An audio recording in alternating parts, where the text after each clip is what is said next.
Merkel meets Trump, the defender versus the disruptor. Near the end of his meticulously formal, utterly impersonal news conference with Chancellor Angela Merkel, President Trump finally sought a sliver of common ground with his guest. They both, he said, had been wiretapped by former President Barack Obama. Ms. Merkel did a barely perceptible double take, busying herself by shuffling her notes. She smiled thinly and said nothing, as if she had resolved not to get drawn into Mr. Trump's political dramas. It was like that throughout Mr. Trump's first meeting with Ms. Merkel on Friday, an awkward encounter that was the most closely watched of his young presidency and took on an outsized symbolism. The great disruptor confronts the last defender of the liberal world order. Worlds apart in style and policy, Mr. Trump and Ms. Merkel made a show of working together, as they stood side by side in the East Room of the White House. But they could not disguise the gulf that separates them on trade, immigration and a host of other thorny issues. Continue reading the main story well. People are different, Ms. Merkel said, when asked to comment on Mr. Trump's style. Sometimes it's difficult to find compromises, but that's what we've been elected for. If everything just went like that without a problem, well, you don't need politicians to do these jobs. Mr. Trump, who ran for office as the antithesis of a conventional politician, smiled at that line. It was one of his only smiles during a news conference in which he demanded that America's NATO allies pay back vast sums of money from past years and vowed that the United States would no longer be out-negotiated on trade deals by Germany. Right now, I would say that the negotiators for Germany have done a far better job than the negotiators for the United States, Mr. Trump said. But hopefully we can even it out. Ms. Merkel pointed out that Germany does not actually negotiate its own trade deals with the United States. As a member of the European Union, it delegates that authority to Brussels. As for NATO, she said Germany had committed to increasing its military spending, but noted that the alliance had other vital missions, like security and development in Africa. Ms. Merkel has consciously avoided becoming Mr. Trump's adversary. She dismissed efforts in Germany to portray her as a bulwark against his populist movement. Mr. Trump was harshly critical of Ms. Merkel during the campaign for allowing refugees into Germany, but he has moderated his words since taking office. He welcomed the Chancellor to the White House for a full schedule of events that included an Oval Office meeting, lunch and a roundtable discussion with German and American chief executives.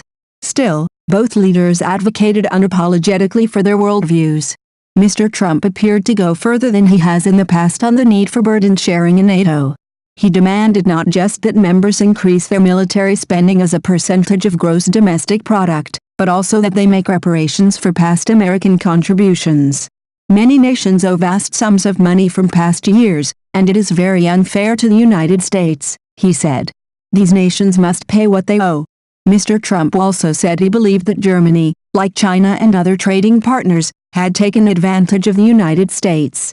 It's not exactly good for our workers, he said, adding that they had been screwed. The president said his America First approach had begun reversing the trend, luring factories back to Michigan, Ohio, Pennsylvania and other states that had lost manufacturing jobs to foreign countries. Though Mr. Trump did not mention his executive order banning travel from 6 predominantly Muslim countries, he did say that immigration is a privilege, not a right, and the safety of our citizens must always come first, without question. Ms. Merkel offered a vision of what she called open-minded globalization. Refugees, she said, needed opportunities to improve their lives, in part to stabilize their countries and prevent them from sliding into civil war. She extolled freedom of movement as one of the great strengths of the European Union. Germany's success, she said, was inextricably tied to the success of the European Union. That's something of which I'm deeply convinced, Ms. Merkel said. And I'm not only saying this back home. I'm saying it in the United States and also here in Washington, in my talks with the president. Mr. Trump has rooted openly for the dissolution of the European Union. His meeting in January with Prime Minister Theresa May, who is leading Britain's exit from the Union, was considerably warmer than the one with Ms. Merkel, though that came before the diplomatic rupture between the United States and Britain over Mr. Trump's claims that British intelligence was involved in wiretapping Trump Tower. An intellectual who shuns emotional displays, Ms. Merkel would never be comfortable holding hands with Mr. Trump, as Ms. May did. The Chancellor recoiled when President George W. Bush gave her an impromptu shoulder massage at a summit meeting in 2006. But Ms. Merkel, who has been in power for 11 years, has experience dealing with a long line of impulsive strongmen, from Silvio Berlusconi of Italy to Vladimir V. Putin of Russia? She prepared for this meeting by reading Mr. Trump's speeches and watching videos of him. And she seemed at ease, even as the president veered wildly off script. To drive home the point that trade with Germany benefits American workers, Ms. Merkel brought a delegation of chief executives from BMW, Siemens and other German companies with extensive American operations. Mr. Trump, buttressed by his own contingent of chief executives from Dow Chemical, IBM and Salesforce.com, used the roundtable to promote apprenticeships, a job training philosophy that is highly successful in Germany and that German companies are trying to transplant here.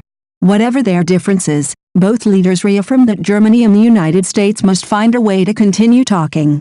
Alluding to Mr. Trump's jibes about her, and the presumption that she must feel equally chilly toward him, Ms. Merkel said, "I've always said it's much better to talk to one another, and not about one another." Still, she could not resist one last jab at her host. Historically, she noted, Germans were more hostile to transatlantic trade agreements than Americans.